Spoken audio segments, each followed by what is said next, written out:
Hello guys, সালাম আলাইকুম। আমি আইছি আজকে বেজান দিনে দেখো কত মজা সিন দেখায়। আর আজ রাত বেশ মেঘ দিছে। মেঘ দেওয়ার কারণে ভাই আইছি, আইয়া দেখি আর আমি মাছ মারবার লাইন আছি।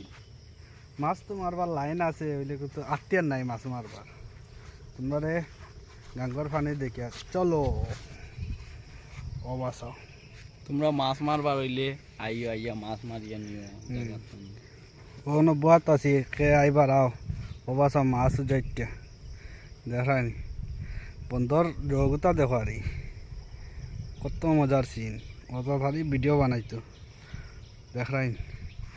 আমি আইছি ওতার লাগি দুগু টিকটক ভিডিও বানাইয়া যাইমো ও দেখো। আর আমার ইউটিউব চ্যানেলও সাবস্ক্রাইব করো, শেয়ার করো, কমেন্ট করো। কমেন্টও জানাইও ভিডিও বালা হয়েছে নি, বালা হয়েছে নি না নি জানাইও।